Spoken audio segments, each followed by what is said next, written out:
Welcome back to the Premier League show. It's been a great run so far. Now, this season's title race is well and truly on, isn't it? With 5 points separating the leaders Arsenal and second place Manchester City, who crucially do have that game in hand. Now, remember, the two sides meet at the Etihad on April the 18th. So I'm guessing the first question is, Jimmy, did that convincing win over Spurs convince you that Arsenal are going to get over the line this time? No, not really. Oh, goodness me. me. I do think that they're favourite, and I do think that they're going to win it. They've got the strongest squad. But I always saw them winning against Spurs, really. Even with the pressure that Manchester City was even with the pressure. Okay. Even with the pressure. I never thought that Spurs would even get a draw. I thought that, especially after the Wolves game, that they had got a point to prove. And when Arsenal have got a point to prove, they majority deliver. When I saw SA on the team sheet, I thought, yeah, they're going for it, and I like that when they are like that, and they are really hard to beat. So in a way, I wasn't convinced about how they won the game. I always felt that they would go out there and do a job on Spurs. Yeah, I mean, Dave, we see City, do this, don't we? We see them galloping through sort of January, February. They didn't quite gallop, they sort of trotted, I think, perhaps, if we want to use the analogy. And now they seem to be, putting the afterburners on it. But is this a vintage Pep side that we're witnessing right now, do you feel? No. This is a kind of fresh cycle for this Manchester City side and for Pep Guardiola. And it feels like he's having to try and find the way this season. They're to get totally over different, aren't they? There's fresh players in there. There's fresh ideas. He's kind of changed things as the season's gone along. Two strikers.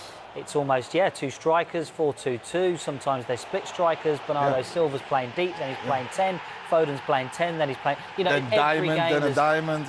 Every game there's something different going on. So has he rested? Has he found that right formula? Not quite yet. And also, this month, we're still February, but this month, City drew with that Spurs team. And I think everyone can agree that Spurs team is not very good. And Manchester City drew with them.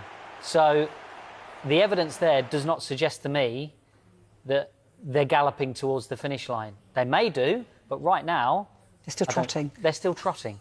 There's potential there for City. They are, but then on the other hand, they know the feeling. Yes. They know the feeling when they need to win matches, when they need to go on a run.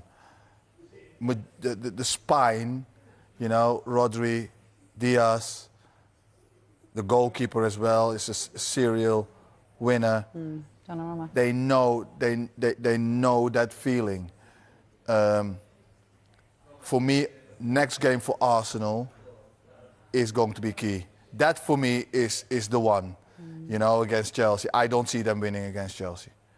No, I'm not seeing them winning against Chelsea. After what you witnessed Chelsea do against Burnley. Yeah, Chelsea's a strange kind of team. They would go out to a big team and get a result, get a draw or get a win. They can do that. That's just how they are in the last.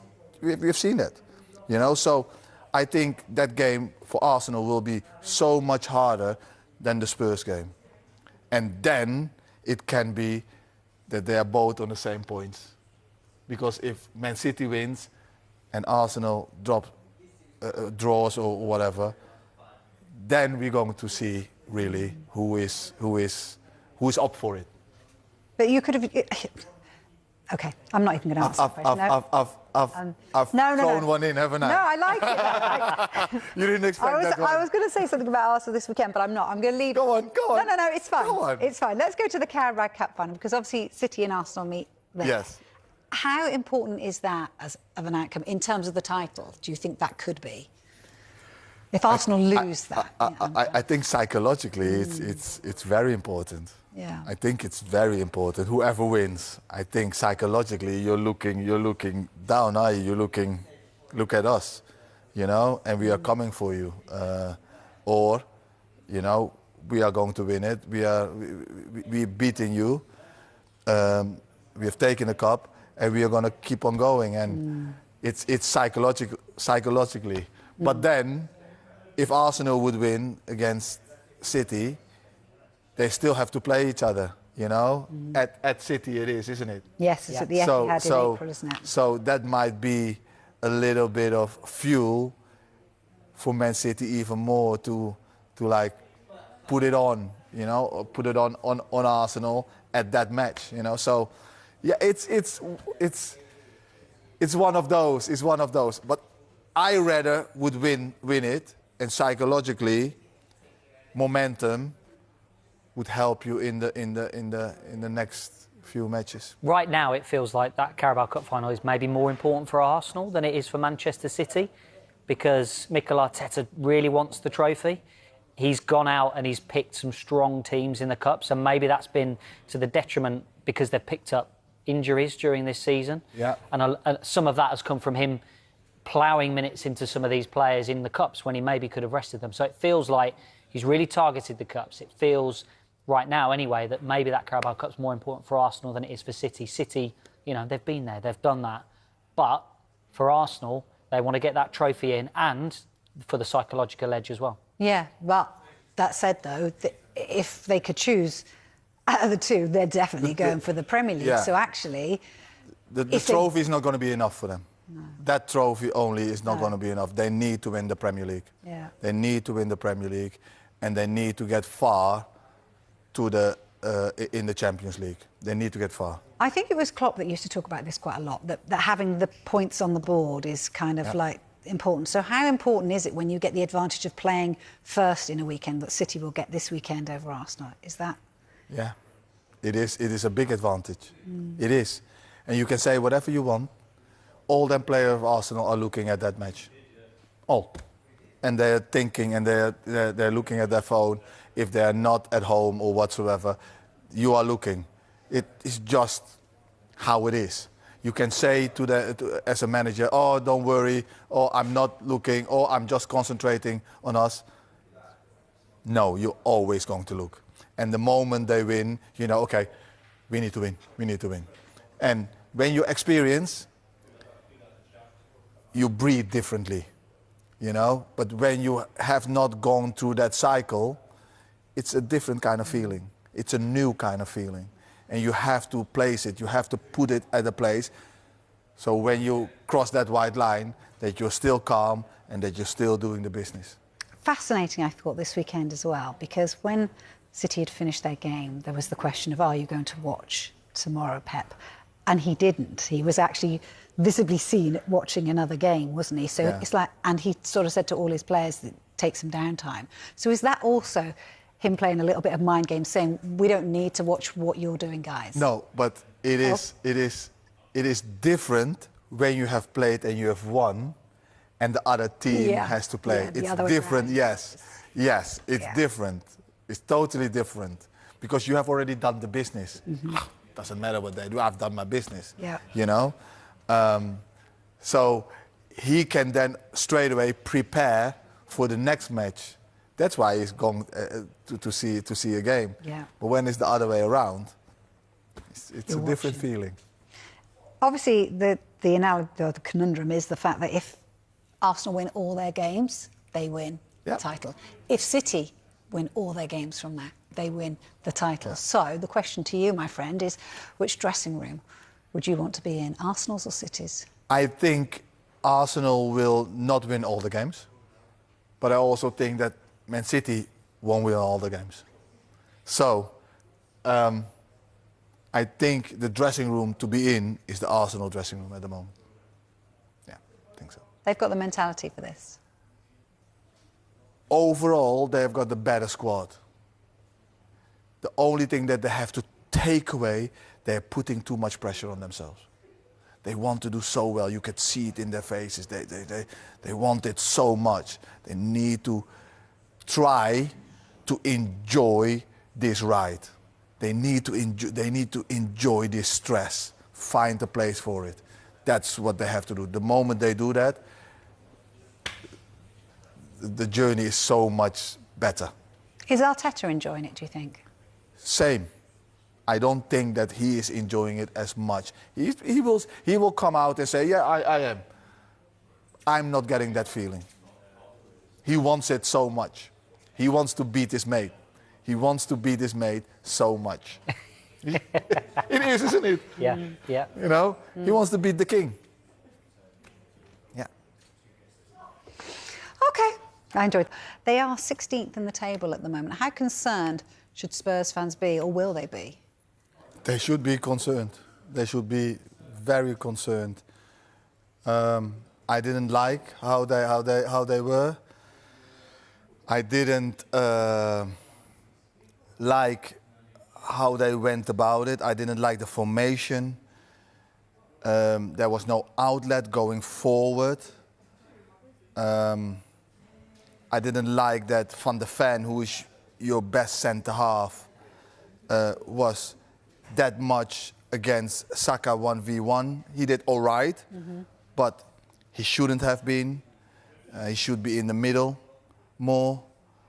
There was no outlet, as I said.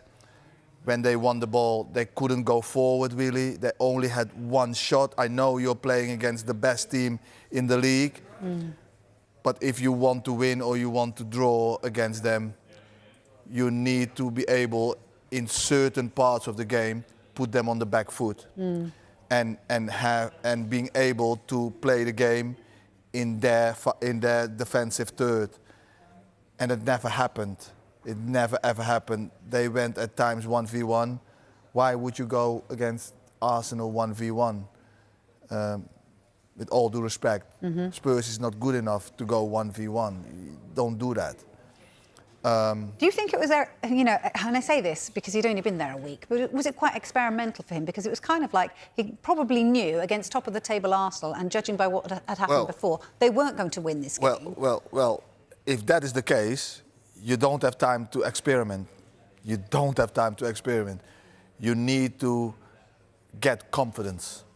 If you are thinking, okay, we're going to lose this game, what I find bizarre, but if you're thinking, okay, this game is going to be very difficult to win, you need to get some kind of confidence out of it needs to be a close game so that you can use that for the next game. What would you have done then? What would you do? I would, the setup for me would have been different.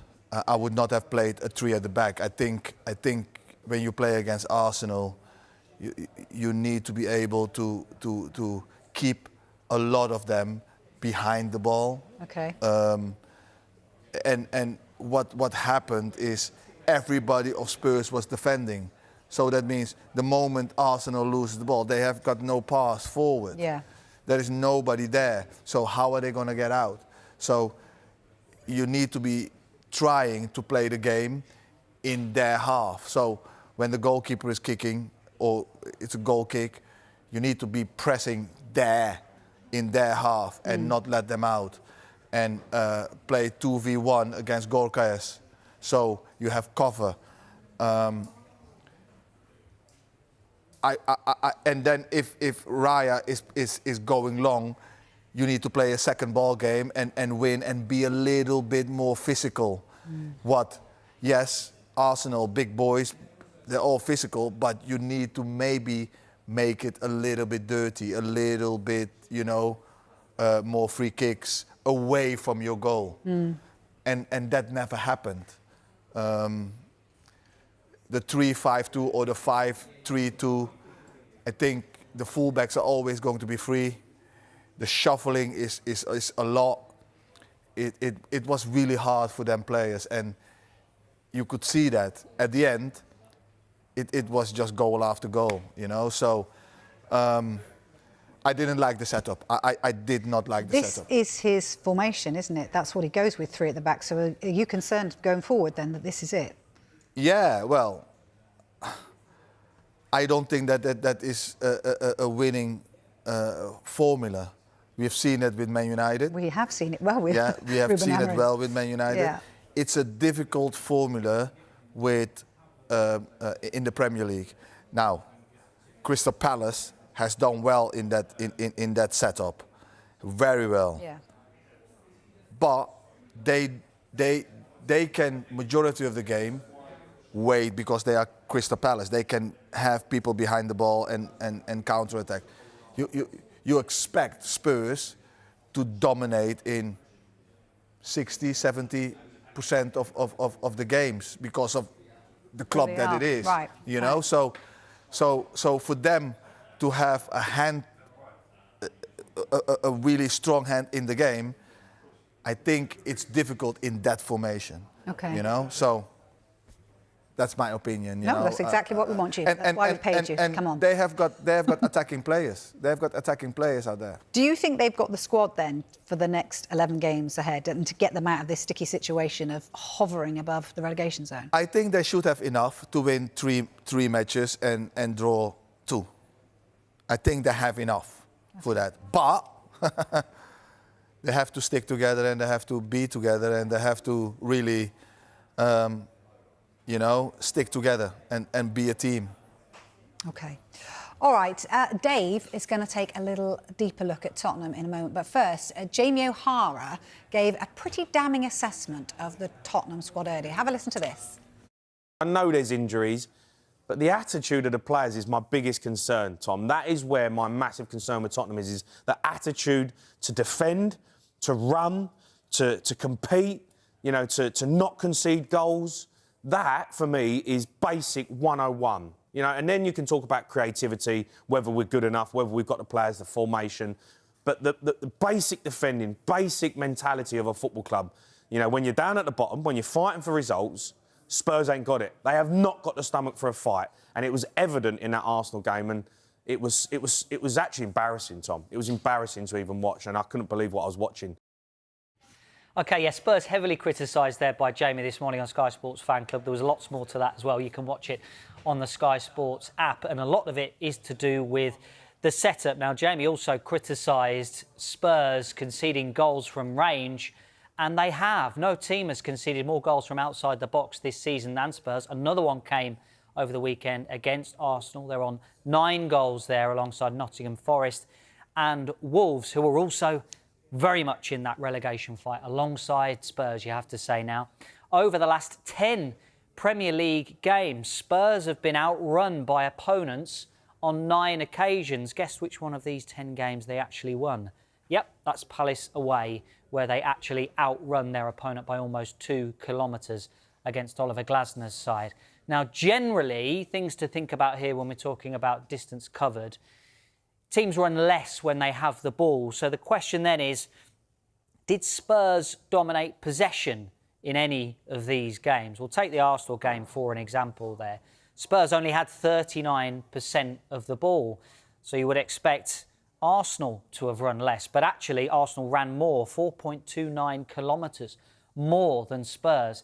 And the Newcastle game also stands out really to me, the home game against Newcastle. Possession in that game actually fairly closer to 50-50 in fact, but Spurs ran almost 6 kilometres less than Newcastle on that occasion. Does that also buy into what Jamie was talking about? Let's have a closer look at the setup then and Spurs press in particular against Arsenal. Now, Tudor, a lot of the time, wanted his players in certain phases to go man-to-man, but Spurs struggled to execute. Now, one of the problems was the distances they had to cover. Check out Jed Spence here, running distance, trying to get closer to the opponent.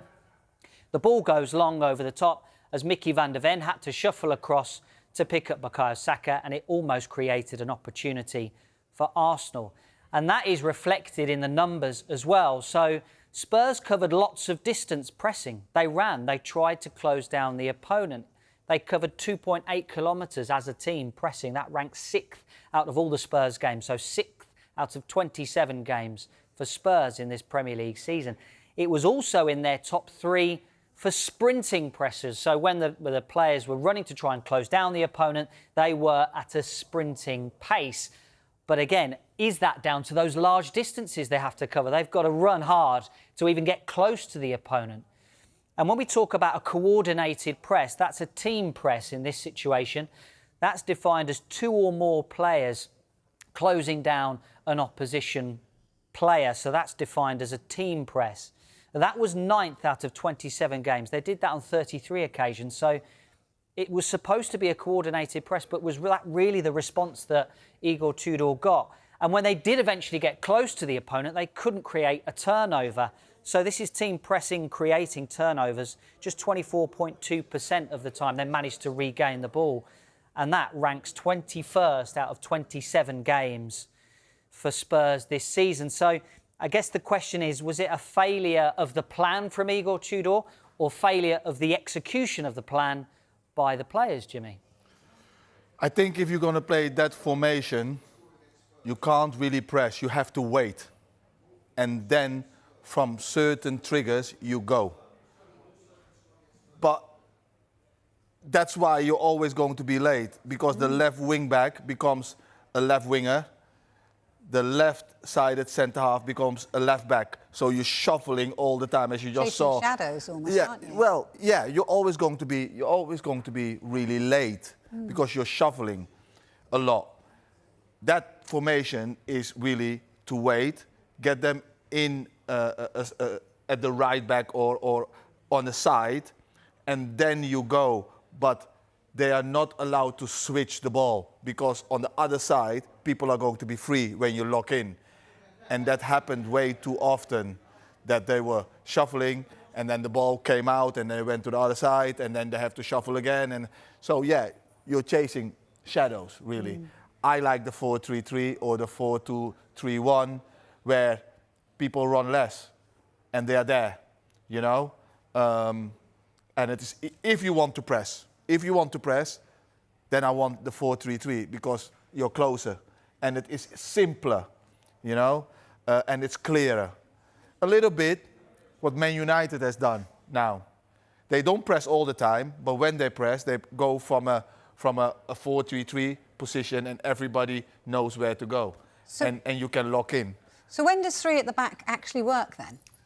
3 at the back works when you have the ball, because you can get overloads, yeah, and when you want to play a counter-attacking game and wait. For me, that's how it works, really. If you look at the most successful team that has done it and won the league, that was Chelsea with Conte. Right. 3 at the back. They had wing-backs that could run. They had centre-halves that were really mobile. And they had 2 in the midfield that run like hell. Kante and whoever, yeah? Yeah. And then on top, they had Hazard, Costa, and William. And they could drive with the ball. They dribbled. But when they didn't have the ball, they sat back, they waited, and they counter-attacked. That's what it was. They counter-attacked. And they went away from home, they sat back. The famous game against Man City, they sat back and they counter-attacked and they won. That's how they won games. And that's how Crystal Palace has been winning games, you know? So it could work, but it couldn't work for Spurs. It could work, but they were pressing in that formation. Yeah. So don't, yes.